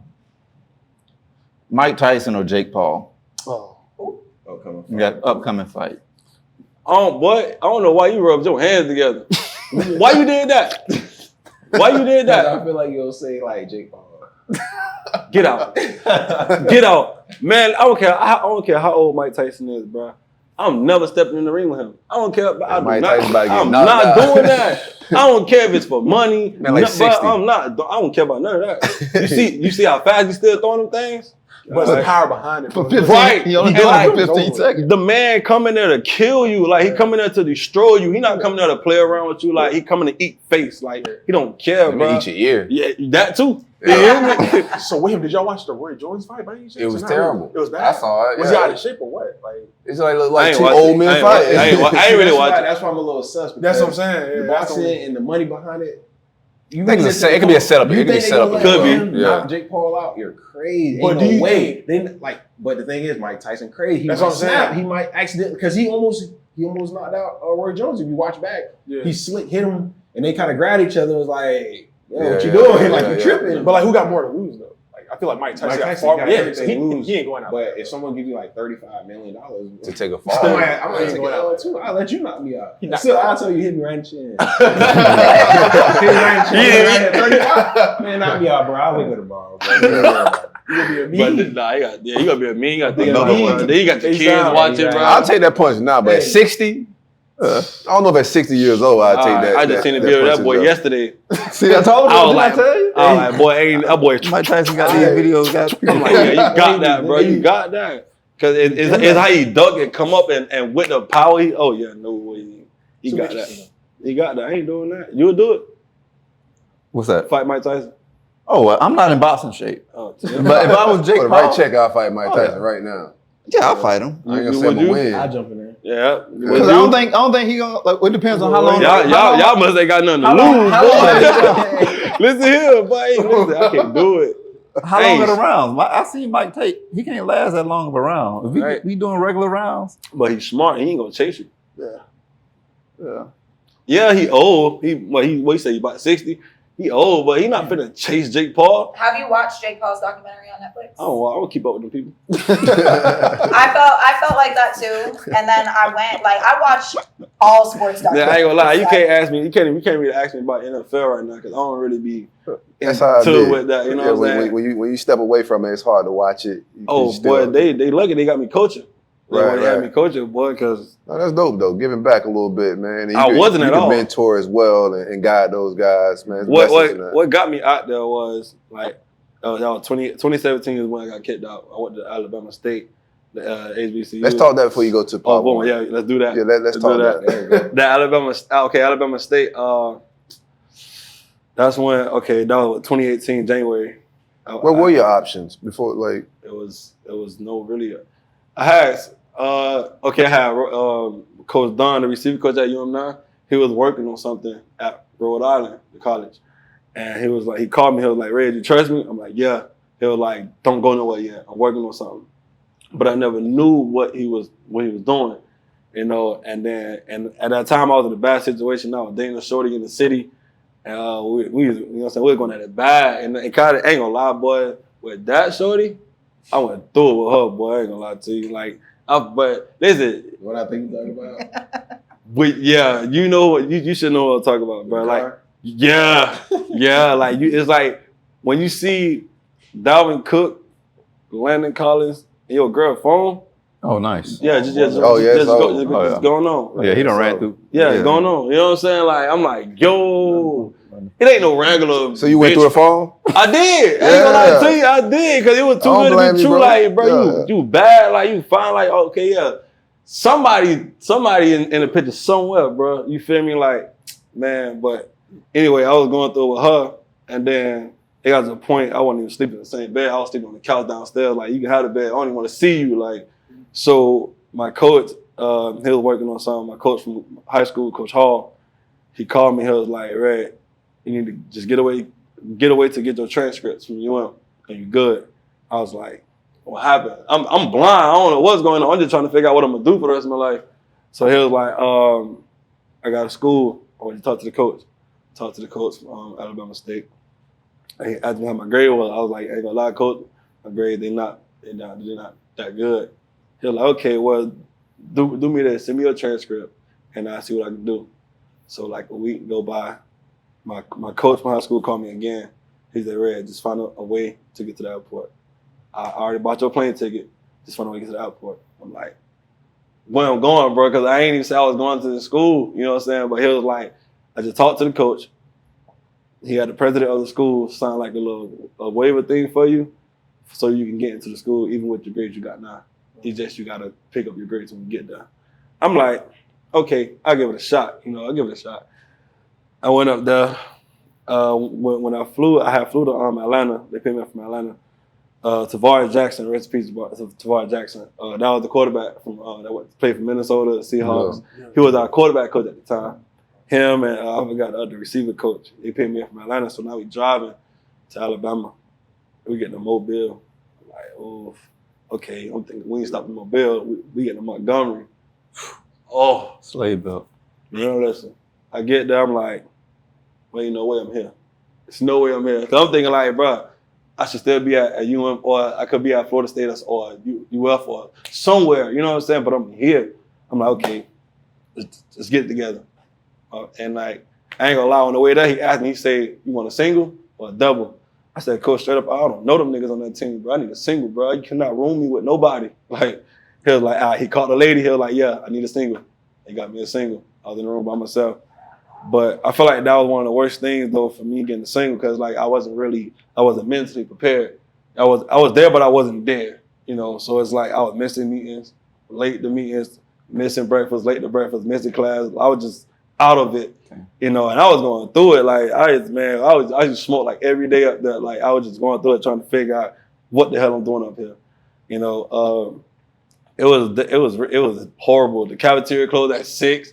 But I'm like, what I'm eating for dinner, bro? I don't eat dinner at 6 o'clock. You know, it's like in the gas, like the stores close around like 9:30, 10 o'clock. And bro, you know, we used to make runs to the store around like 12 o'clock, 1 in the morning. But what the hell? So now it smoked all that weed. I'm fried. You know what I'm saying? I'm fried. You feel me? Baby. And like, bro, the project was across the street from the school. So it's like you got campus right here, across the street is projects. Like you got motherfuckers serving dope on campus, shootouts on campus. Somebody got beat up on campus, stabbed on campus. Like somebody got robbed. Like it's like, and I was in study hall. A shootout happened in study hall. So it was me and my dog. He from the crib too. People from Miami. I don't know why we do this dumbass shit. Like we was in study hall. The boy went to shooting, so we like, boy, who that is shooting? We go outside, like see what's going on. Like, I don't know why we do that dumbass shit, cause no one ain't gonna lie, I got a cousin that got killed like that. He just wanted to see what's going on. Bullet burst off the ground, hit him between the eyes, and like, you know what I'm saying? So it's like, but we trying to see what's going on, man. So the person in the study hall, some gay dude, he was like, nah, Miss Cause was like, y'all can't go out there, man. Miss Cause ain't here. I'm trying to see what's going on, nigga. My dorm right there, they shooting out here. But nah, I gotta get back to where I feel safe. I don't feel safe in study hall, but they shooting. I ain't finna study during this. You tripping? So yeah, bro, it was a lot, bro. It was a lot. We had some plugs on the team. Like anything like I'm telling you, like it was crazy. Like it was like 4, 5 of my teammates. Like get out of practice and sell them packs, man. Yeah, bro. And somebody was a crip on the team. Like it was crazy, bro. But I ain't gonna lie, like it's me and some of them. Like I met some of my best friends. Like you know what I'm saying. But I don't care anybody go top of mine because that's what I started. That was my first college friend, bro. Yeah. So it's coming from Little League, bro. It was just me and Cedric Wright. That's my brother. You know what I'm saying to this day. But when I got to college, I was still cool with Ced. I stayed on top of Ced. I got on him when he was smoking out there. Like, bro, what the fuck you doing? Yeah. I caught Ced, bro. I caught Ced walking to the cafeteria. And he can't hide it because you smoke with him down there every weekend. So I'm like, I said, Ced, you high? He was like, Red, it ain't my fault. It ain't my fault. I said, who the fuck fault is it, bro? You know what this man said? That boy said, bro, it was Irvin Sam. Irvin, so I said, bro, look who you just named, bro. These people don't need, bro. Michael Irvin's son, daddy, bro. Michael Irvin is just Michael Irvin Jr. His dad, bro. That's his dad, Michael Irvin, bro. He don't need this. You got Sam Bruce, bro. Sam Bruce. You got Isaac Bruce. It's his uncle. He don't need this, bro. We do. Boy, you see where you live at. You see where I live at, bro. We need this. If we don't get up out of here, we going back to the trenches. Back to the trenches. You know what I'm saying? Now we got to find another way out. But it's going to be harder. Got to get a job. Probably sell weed or something, or whatever the case may be. Good thing I took it to coaching. You know what I'm saying? But going through that HBCU process, there at Miami, we get paid every month. But we get paid every semester out there. So the money you get at the beginning of the semester, you gotta make that shit stretch. That's not possible. But then again, like I said, that goes back when we didn't get paid every month. So now I'm like, damn, I done went down here, I done got broke, I done spent money, so I'm like, damn, now how am I survive up here? Then that's when I went to calling out, trying to ask my mom, my auntie, my cousin, send me a couple dollars here and there. Someone saying they ain't got it. Someone saying they sent it tomorrow and there's weed. My auntie sent me $100, but that was gone. You know what I'm saying? It's like, you got it. Like, you surviving out there, bro.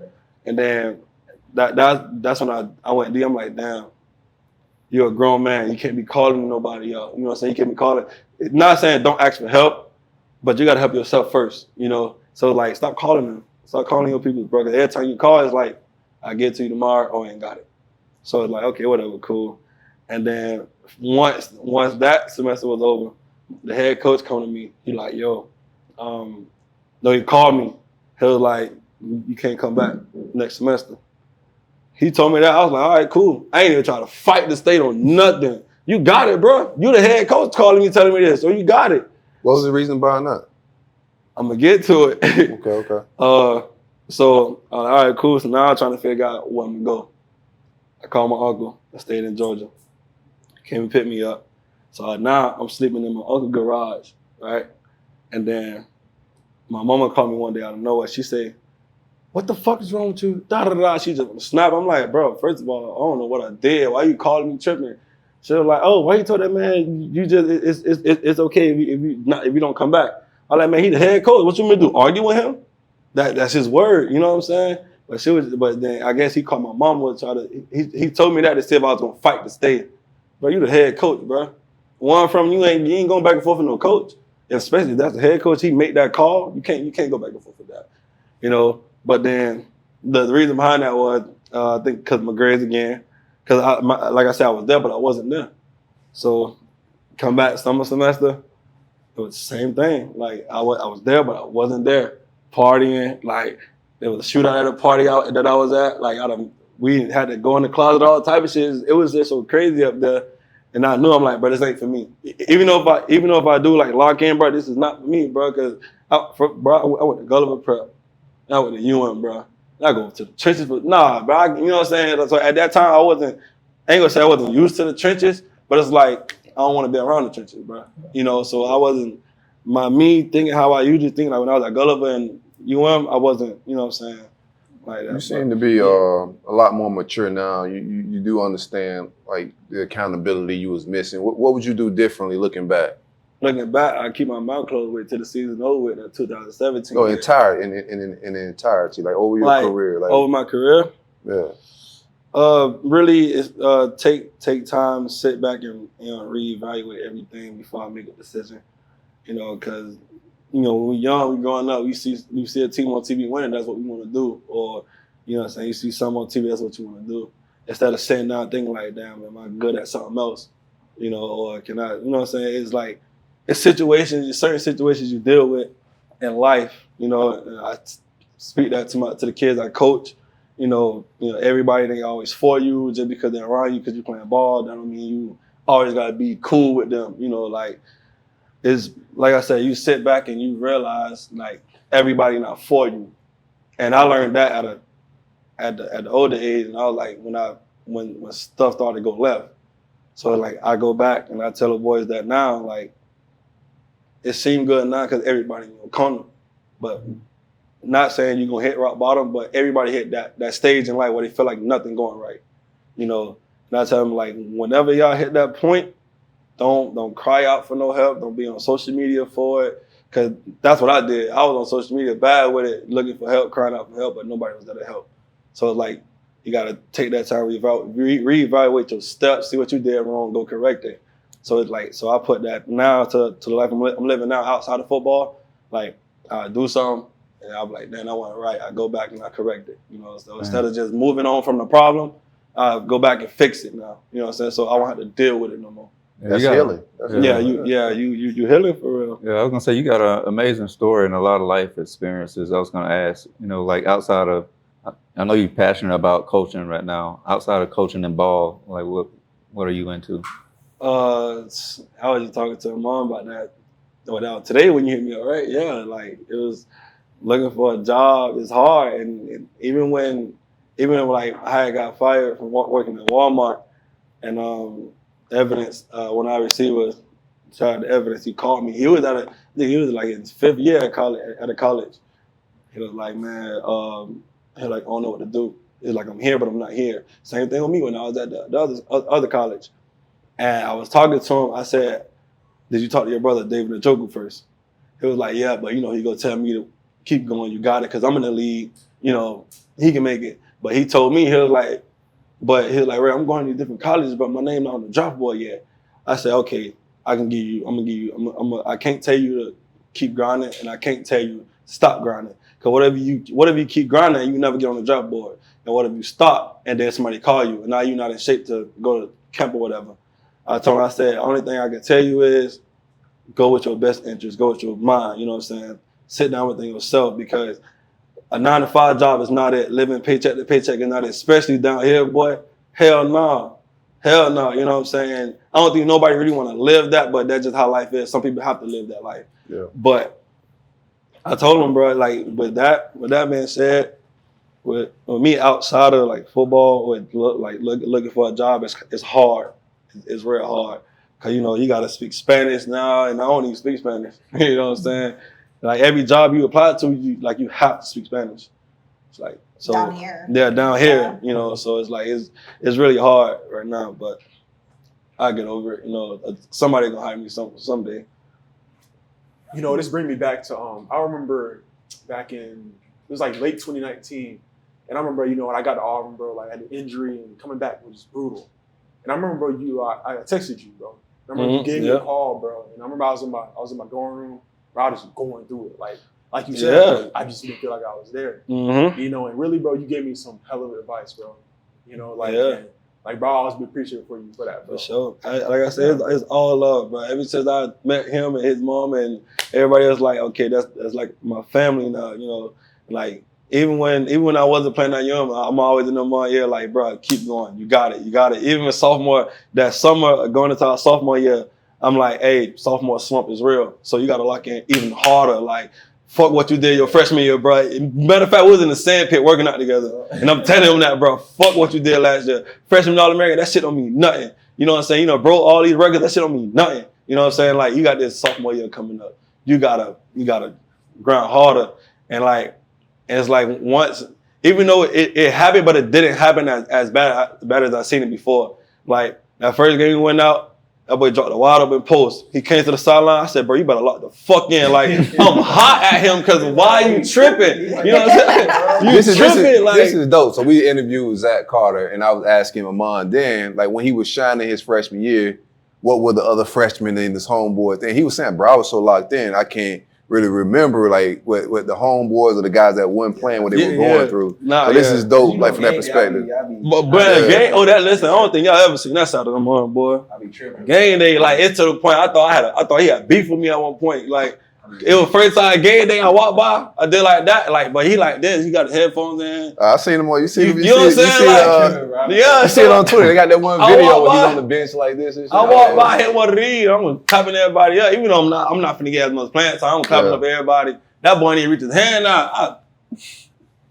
Damn, fam, you gonna leave me hanging here? Like, bro, my bad. I ain't see you. Like, he be so locked in. You know what I'm saying? So it's like I was always proud of mine. You know what I'm saying? Even and then going back to him, when he called me and like when people call me about situations like his situation, the evidence situation, it's like I be happy, bro, because it's like I can tell my story and then I can, you know what I'm saying, give you advice on how to go through it. That's life. You know what I'm saying? Yeah, that's life. Yeah, because and I tell you all the time, bro. Once you up, don't come around me, bro. Because you up, you don't need my help. You don't need my advice. You don't need, you know what I'm saying? That's why I don't really bother him like that. I'm like, bro, you up, you doing you, bro. I don't think I'm gonna feel like you bother him. No, I don't think I know that, but that's just how I am. You feel me? Like it's just like you doing good, bro. Go do you, bro. You know what I'm saying? Like, but when you fall, you need me. Like when you really need me, bro, call me, bro. I truly believe, like, you know, everything happens for a reason. Right. You know, like your journey, where you at, what you've been through, all of it was for a purpose. I think you helping these kids is still, that's all this is a part of the journey. Keep healing, keep searching within yourself, be accountable for where you are. You know what I'm saying? Like we all are in charge of our destiny. We all make decisions to get us to a certain point, but it's never over until you in the grave. You know what I'm saying? So just keep chipping away at it, bro. Like you in the right bag and you on the right path.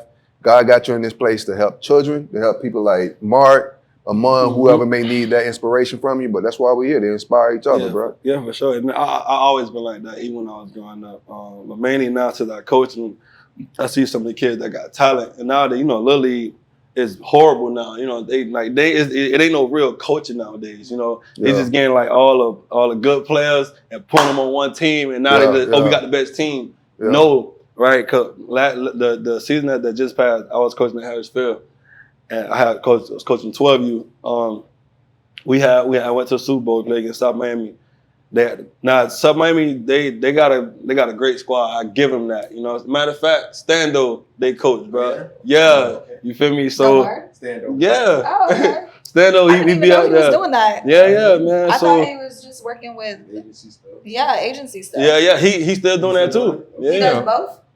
Since you heavy in the coaching, what's the name of, you want to give a shout out to your coaching platform, and if you want to elevate to another coaching? Well, I got a message for the coaches out there, the Little League coaches. They got they got to do a better job with coaching. See, me, I know once I started coaching, I was gonna come with a different approach. You know. Like I came to give these kids the game that the other coaches not giving. You know, that goes back to the South Miami team. When we played them, I'm talking about they beat our ass like 42, 30, 35 zip. You know what I'm saying? Like they beat our ass. So, you know, 7-on-7 season start. We go back, one of the kids came to play for my team, coming last year at 7-on-7 team. We almost broke the record. We won 4 championships. In the 5th one, we had lost on the last play. But this year, one of the kids from South Miami, he came out there. And mind you, so me, I done coached these boys up to the point where they can coach the newcomer kids. Like they 11, 12, you know what I'm saying? So for them to coach up other kids, I'm doing my job great. You know what I'm saying? So I turn my back to watch the other group of receivers, and I hear laughing in the back. And me, I don't fuck off. I'm like, bro, what the fuck y'all laughing about? Like, I just snapped on them boys. They're like, coach, he ran it wrong. So I'm like, who? They're like, him. I'm like, okay. I laughed a little bit. So I'm like, you know what? Let me get serious.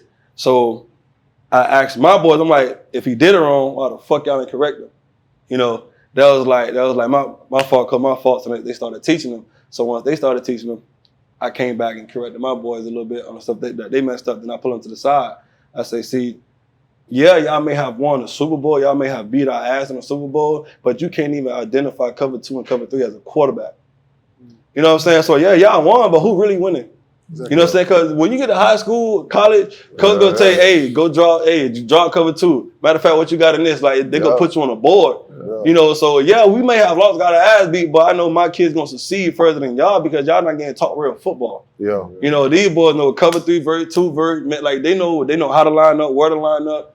Like even that receiver, them boys know they splits. Like I'm giving them what they need to know, and it's not just about football when it comes to me and the kids. Like I got a special connection with them. I play the game with them. You know, they've been like the time I had my car, like they've been my car. We would be riding out, like we ride. We go to other football games, talk something about life and stuff like that. I done brought up Amon, I done brought up Mark, Drea. You know what I'm saying? Like I done brought up all of them boys, Lamar Jackson, like. Even like Derwin James, David Njoku, I'm bringing like I tell them like, yeah, bro, I know them. You know what I'm saying? I play with them or against them, you know. And some of them be looking like, yeah, whatever. Until Lamar Jackson showed up at the tournament, and I got mad. I wasn't mad. It was more like we got a tournament to play. Why y'all worried about Lamar? If y'all want to talk to Lamar, make him come over here and come. You know what I'm saying? Make plays and be like, damn, who that is? And then he want to come over there and, you know what I'm saying, see. So they all go to the bathroom. They like, cause I got to go to the bathroom because that's what Lamar was. So the boy right over there. So I'm like, damn, and we play like 10 minutes. I'm like, they've been over there for like 15.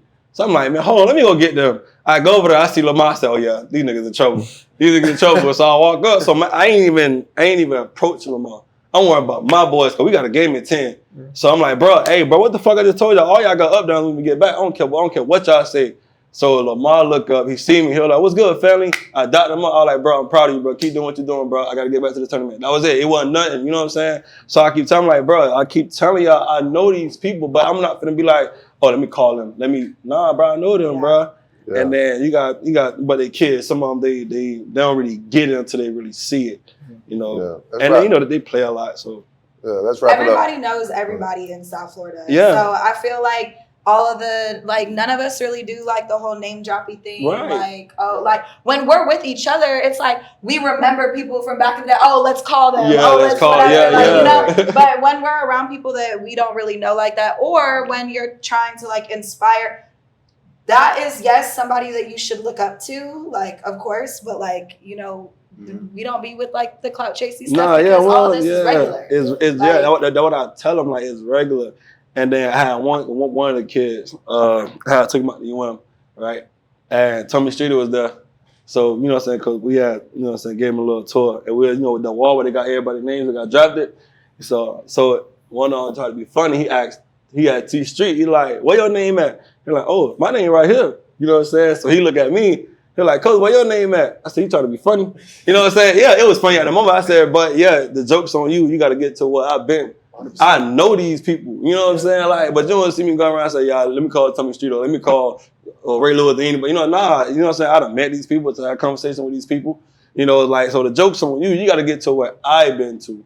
You know what I'm saying? So, and then even the coach, he was like, he was trying to make jokes about everything. Like, even Coach Baez was like, bro, everything not a joke. I said, bro, what did I just tell you? You know what I'm saying? Like, and then Coach Baez, he's not even the recruiter no more. You know what he do now? This man, when the NFL scouts come to scout the player, they go talk to him. So it's like, I'm like, see, y'all, this man just gave y'all a tour. You know what I'm saying? Like, y'all just talk to them, not the plug for real. Right. He the plug for real, but you want to make jokes and you want to even, and I'm showing you this, you know what I'm saying? I'm not just one of the coaches that'll tell you this and then never show it to you. You know what I'm saying? Like, even to the point, I mean, when I first met him, my little brother knew who I was because, you know what I'm saying, I'd have trained him before. And once, you know, some of the parents went back, they're like, who is this new coach at Florida City Park? Even though I played out there, but they was like, oh, who is this new coach, blah, blah, blah. They went back, we go to research, go to YouTube, whatever, come back the next part. I see all the jits trying to catch in one hand. I'm like, bro, what's up with y'all? I mean, all they gotta do up down. Like, bro, y'all not me. Y'all not Odell. Y'all not DeAndre Hopkins. Y'all none of them, bro. Your name is Harlem Warren, Jalen Pollux. You feel me? Y'all be. Y'all play y'all game. Now, the one hand catch come, let it come. You know what I'm saying? So now it's like, I had to double down on them. I had to get down on them quick about that because that's all I seen. I'm like, yo, even in high school, I be seeing that and I be like, bro, like, since when we start warming up with one hand now? Like, that one hand thing changed the game, bro. Like, not saying I was the first to do it, because you got Chris Carter, you know, you got all these Randy Moss, you know what I'm saying? Like, but it's like, once that happened in high school, it's like, I had set the trend for that. You know, still surface too. It's still like people still be talking about it. You know what I'm saying? Even to this day, people, even before that catch, bro, the red wine catch. I don't even think you've seen that. No, it was the 707. I did see it. 707. You know what I'm saying? Like that was red wine. It was red wine. that was red wine. Cause then he do like the face. He was like, right. You know what I'm saying? Like, but. At that time, like, I don't even know how I caught that pass, bro, because he had my left hand the whole time.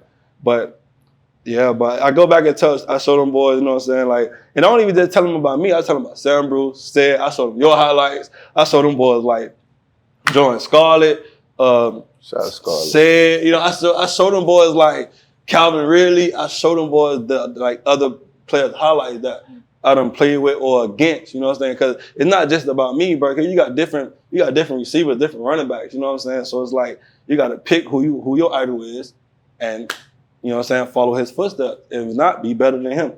Right. It's the pass, Yeah, it's the pass. You got to be better than the next. so I want to. You got one? No, go ahead. So I want to ask you, bro. Like looking at the like, how do you feel? Like, how do you feel? Like where this generation of youth athletes are at right now? Like you look on Twitter. You see a guy like Cam Newton who's came back and trying to give back to the youth and got a 7-on-17. Like, how do you feel about it? Because I hear what you said about your team. Like, you got him in check. Like what is your viewpoint on this generation? It's horrible. I'm gonna just flat out say it, bro. It's horrible, bro. Because for one, like I be saying all the time on Instagram and you know whatever, Twitter and stuff. Like somebody like a kid that scored a touchdown 707, run up in their DB face and like start talking shit. I'm like, and I tell people all the time, boy, if whoever, listen, I tell people I could take a touchdown, I could take a pick, I could take a fumble, that's fine, because that happened in football. But you running up in my player face, I'm going to let my whole sideline loose. You know what I'm saying? Because why you doing that? Score, bro. Go score a touchdown, celebrate with your team, get back to the sideline. Don't be doing all that, because I'm going to teach mine to protect their brother. Yeah. You know what I'm saying? Because if anybody went out there, even in Florida State, when we played in Florida State, boy, when we almost fought, bro, I'm front line with about mine. Yeah. Boy, we sweat blood, sweat, and tears, you know what I'm saying? So I teach mine, like, you know what I'm saying, bro, we gonna win with class, bro. Yeah. Score, celebrate with the team, get you out to the bench.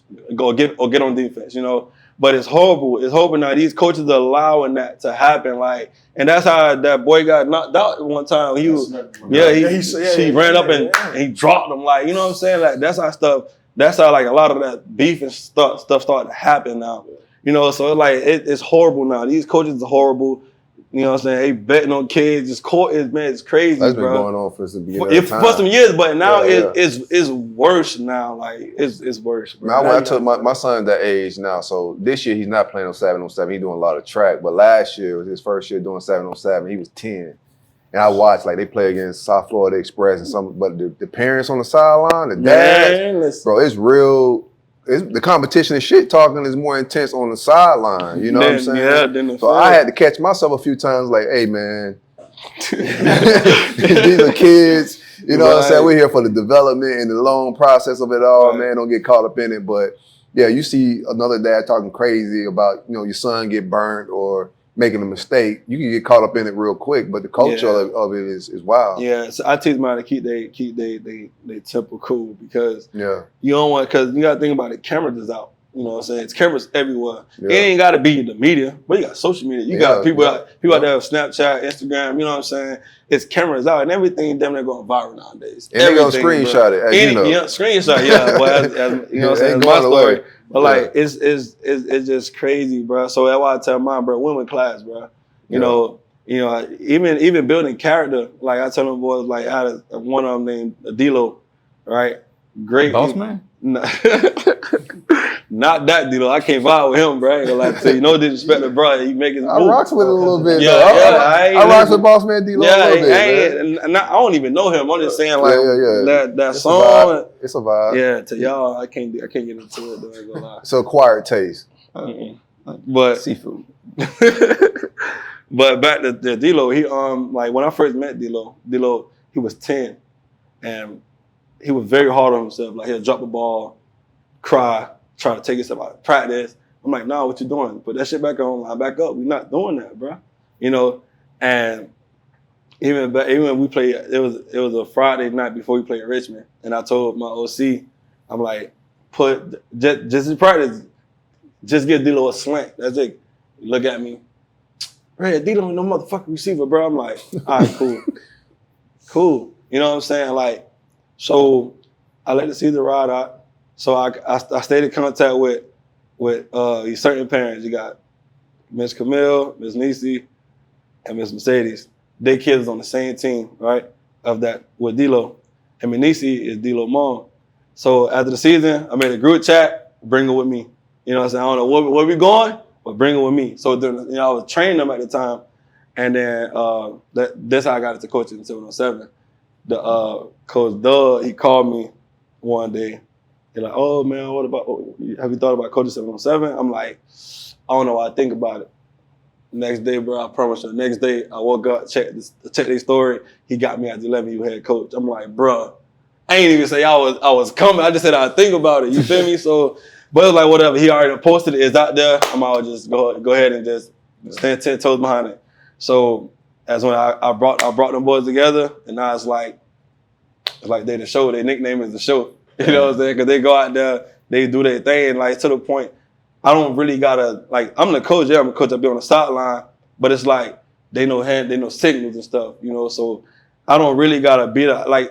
It's kind of bad, but I'm just saying. Sometimes I be late to practice, but when I get there, they already warmed up, going through route tree, going through the drills, like, cause they already know if I pull up, if I'm running late because of anything, bro, and y'all not started yet, it's a problem, and y'all ain't gonna like it. You know what I'm saying? So they know now.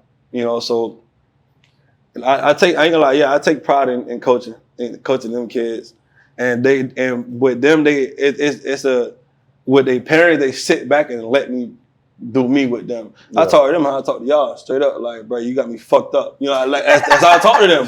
Because when they get to high school, college, bro, yeah, that's how. What JT used to say to us, bro? You trying to max out?